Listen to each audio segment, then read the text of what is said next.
Bismillahirrahmanirrahim. Assalamualaikum warahmatullahi wabarakatuh. Innal hamdalillah nahmaduhu wa nasta'inuhu wa nastaghfiruh wa na'udzu billahi min shururi anfusina wa min sayyiati a'malina. May yahdihillahu fala mudilla lahu wa may yudlil fala hadiya lahu. Wa asyhadu an la ilaha illallah wahdahu la syarika lahu wa asyhadu anna Muhammadan 'abduhu wa rasuluh. Ya ayyuhalladzina amanu taqullaha haqqa tuqatih wa la tamutunna illa wa antum muslimun. Para jamaah, bapak-bapak dan ibu-ibu sekalian yang semoga senantiasa dirahmati oleh Allah Subhanahu wa taala. Alhamdulillah pada pagi hari ini kita kembali ketemu lagi setelah libur sepekan insyaallah.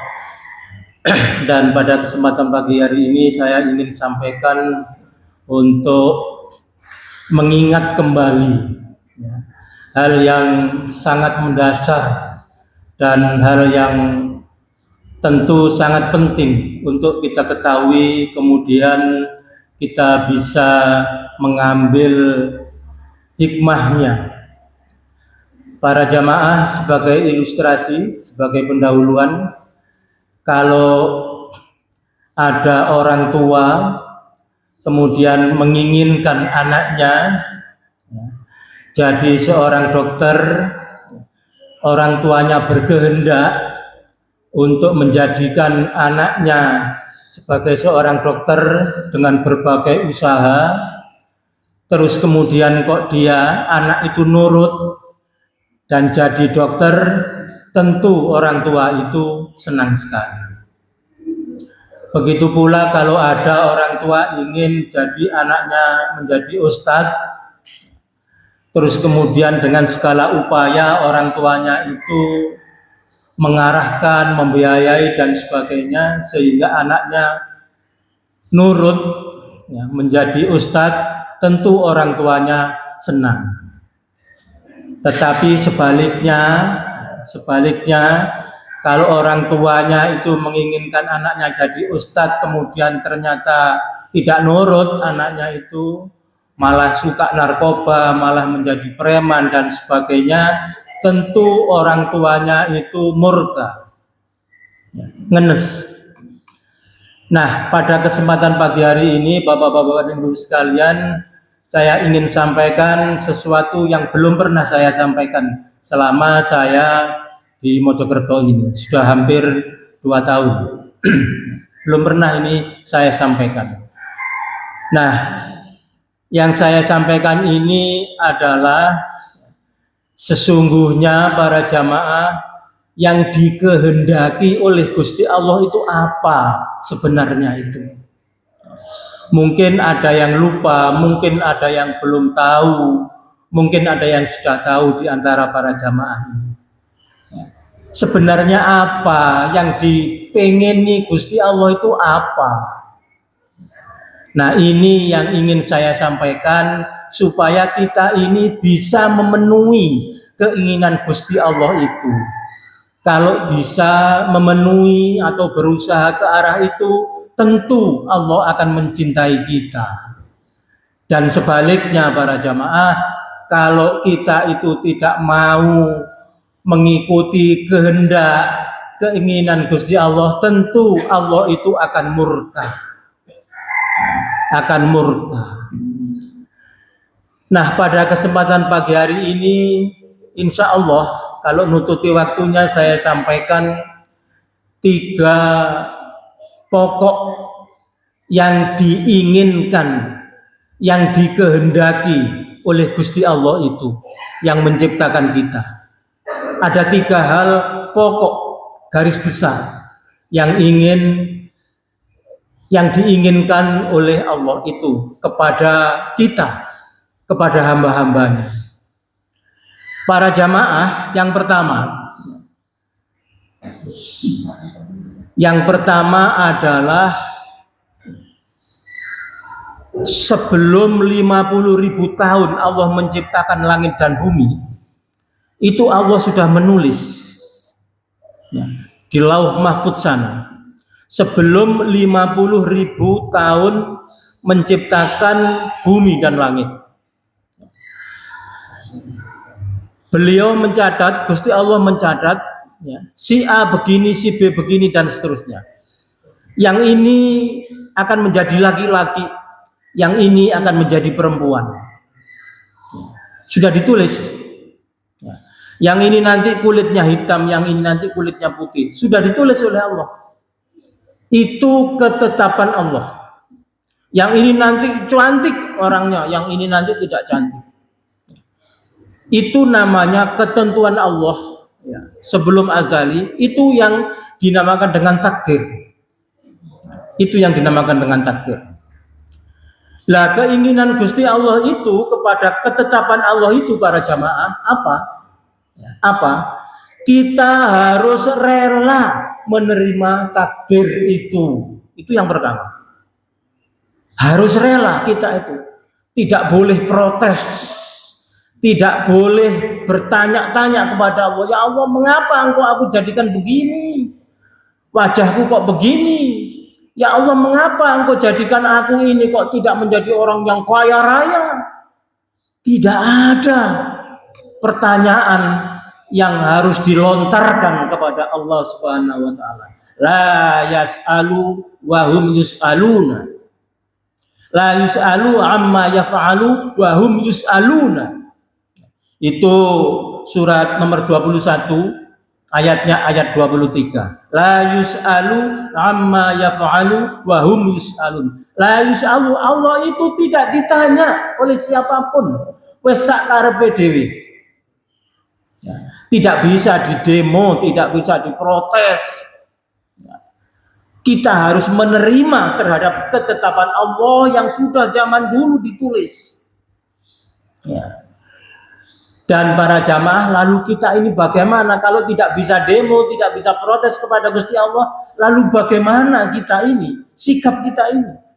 Nah, sikap kita para jamaah adalah bahwa kita harus menerima dan mengambil hikmahnya. Itu sikap kita. Karena belum tentu yang oleh manusia dianggap buruk, itu adalah buruk, belum tentu. Dan sebaliknya yang dianggap oleh manusia itu baik dan ternyata baik, belum tentu para jamaah. Allah memberitahukan kepada kita di dalam surat Al-Baqarah ayat 216, wa asa antakrahu wa syai'a wa huwa khairul lakum wa asa an tuhibbu syai'a wa huwa syarrul lakum. Boleh jadi kamu membenci sesuatu padahal itu baik bagimu, dan boleh jadi kamu menyukai sesuatu padahal itu buruk bagi kalian. Allah memperingatkan seperti itu. Jadi belum tentu kita ini nggak senang kepada sesuatu itu adalah baik, dan sebaliknya kita senang kepada sesuatu belum tentu itu baik. Ya. Jadi yang kita anggap buruk mungkin baik, yang kita anggap baik mungkin itu buruk. Allah memberitahukan begitu para jamaah. Sehingga sekali lagi Allah itu memiliki kehendak. Satu dari 3 kehendak, yaitu membuat takdir, ketetapan-ketetapan kepada manusia, dan manusia itu harus menerima, tidak bisa protes, dan mengambil hikmahnya. Mengambil hikmahnya. Para jamaah, mungkin kita sering baca di media, ada seseorang yang mau berangkat umroh atau mau berangkat pergi kemana naik pesawat, ternyata jalan menuju ke bandara itu macet. Terus kemudian dia sampai di bandara itu sudah telat, pesawatnya sudah berangkat, menggerutu dia itu, jengkel, mangkel, menggerutu, menganggap bahwa kalau dia bisa ikut itu adalah yang baik, ngiranya begitu. Tetapi setelah beberapa menit kemudian ada berita pesawat itu jatuh. Nah, itu sering berita ada semacam itu. Dia mendengar Oh, langsung tidak jadi menggerutu, tapi ya Allah, alhamdulillah, ya Allah, alhamdulillah, pulang bacaan. Ya, ini yang diwelehkan oleh Gusti Allah ya ini yang diungkap di dunia sehingga diketahui banyak manusia. Nah, yang tidak diketahui oleh manusia banyak, sangat banyak kejadian-kejadian yang sesungguhnya itu adalah lebih baik yang dialami oleh seseorang, tetapi itu tidak terungkap dan orang yang mengalami itu sendiri kadang-kadang tidak menyadarinya. Begitu para jamaah. Dan sebaliknya, ada petugas bandara di Libya ya, tahun 2024 ya, di November insya Allah. Dia ngecek bagian imigrasi itu, ngecek satu persatu, lolos naik haji, berangkat, lolos berangkat naik haji, mau berangkat naik haji. Ada seseorang yang bernama namanya belakangnya itu ada Kaddafinya, para jemaah. Ada Kaddafinya. Namanya adalah Amer Al-Mahdi Kaddafi. Ya, Amer Al-Mahdi Kaddafi. Kan harus 3 nama ya. Kalau pergi haji itu, paspornya itu harus 3 nama. Tapi sekarang saya dengar-dengar paspornya itu boleh 2 nama. Kalau umroh harus 2 nama, dua kata maksudnya. Nah, setelah dicek ada nama Kaddafinya itu oleh petugas imigrasi, maka tidak boleh berangkat. Ini membahayakan ini koncone Kaddafi atau kerabatnya Kaddafi, Amer Al-Mahdi. Nah, setelah itu dia ya tidak bisa berangkat, tapi dia tidak mau pulang karena sudah niat berangkat untuk naik haji. Ya tengok-tengok di sekitaran situ, di bandara situ para jamaah. Terus kemudian pilot memberangkat pesawatnya, berangkat menuju Makkah. Baru 10 menit berangkat, ya, ada gangguan mesin. Ya. Kembali lagi ke bandara di Libya sana. Terus dicek, diperbaiki, ya, tidak ada apa-apa. Maka kemudian berangkatkan lagi oleh pilot itu, berangkat tanpa Amer ini. Amer itu orangnya gemuk dan bajunya waktu itu seleret-seleret begini.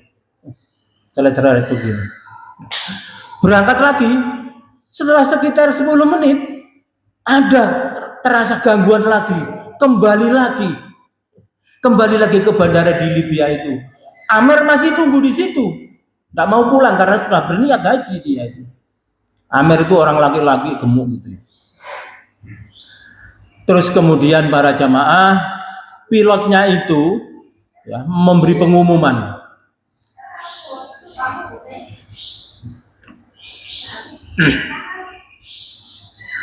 Saya bersumpah, saya tidak akan menerbangkan pesawat ini tanpa Amer Al-Mahdi Kaddafi. Pilotnya bersumpah, diumumkan kepada para penumpangnya, para jamaah, diumumkan.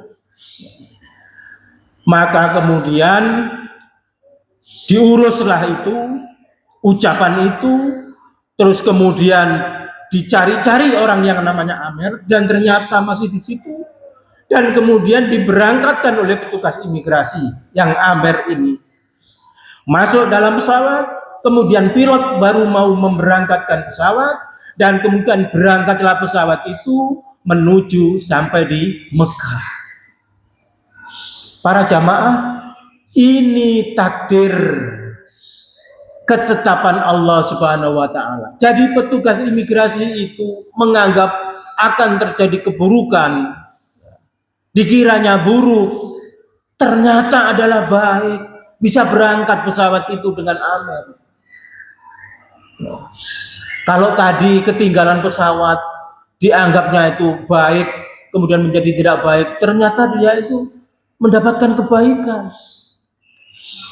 Jadi bisa jadi kita anggap buruk padahal itu adalah kebaikan, dan bisa kita anggap baik padahal itu adalah keburukan. Para jamaah, itulah sikap kita yang harus kita ambil untuk mengambil hikmahnya atas ketentuan atau takdir Allah Subhanahu wa taala. Kalau nuruti susah, ketika ndak enak ya susah para jamaah. Tetapi ingatlah bahwa kita harus mengambil hikmahnya.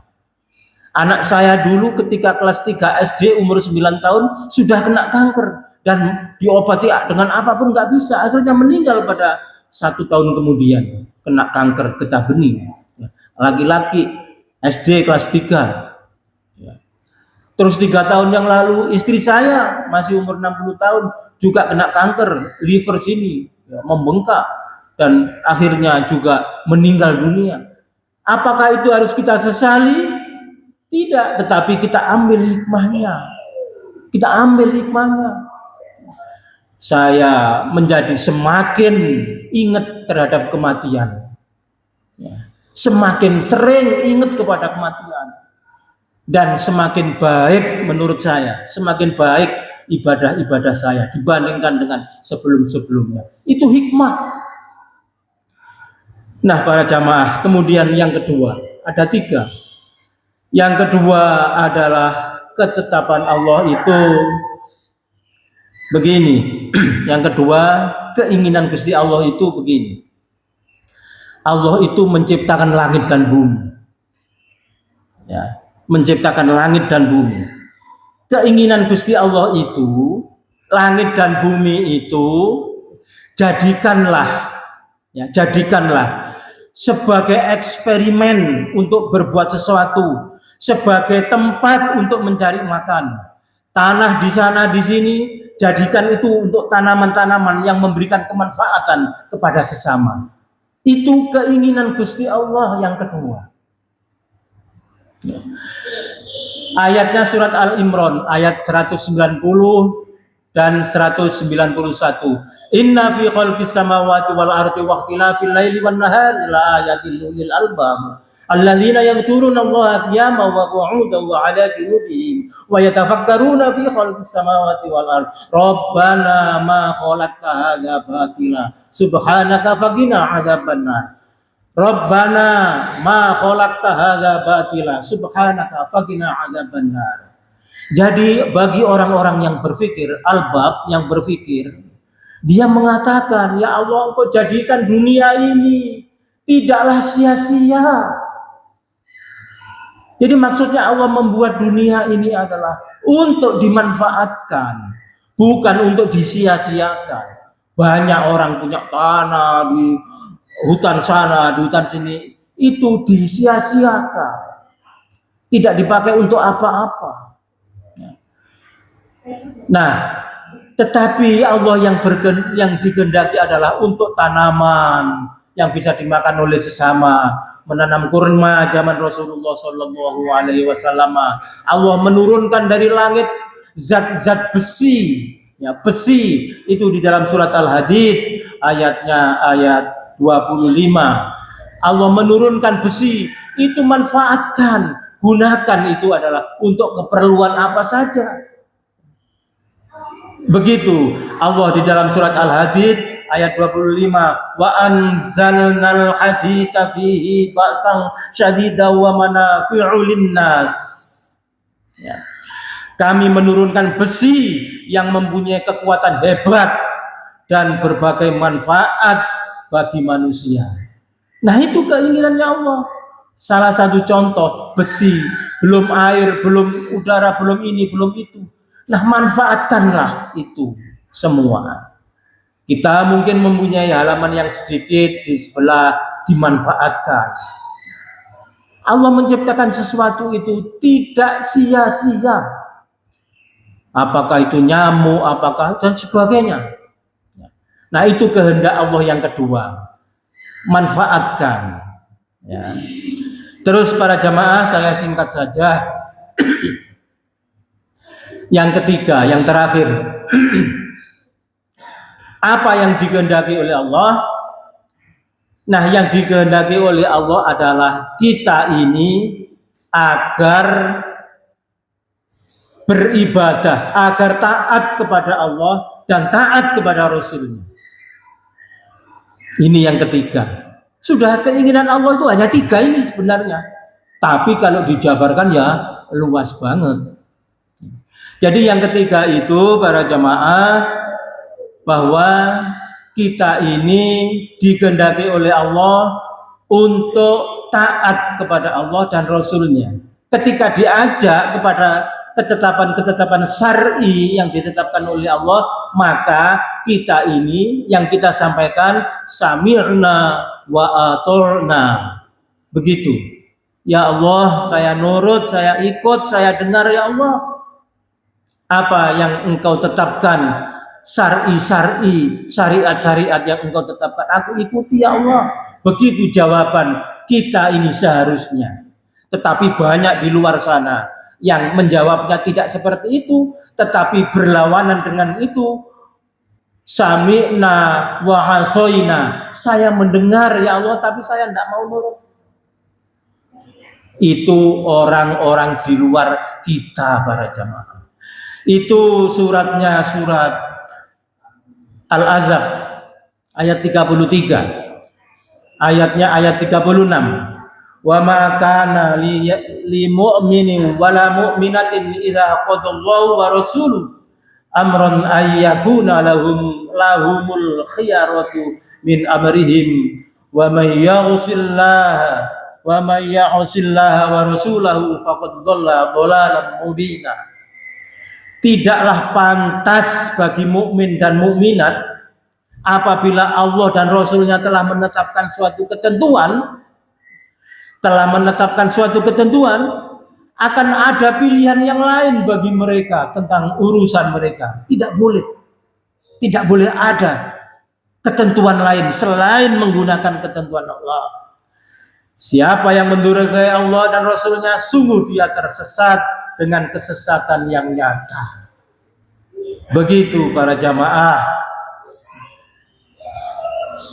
yang disampaikan oleh Allah kepada kita.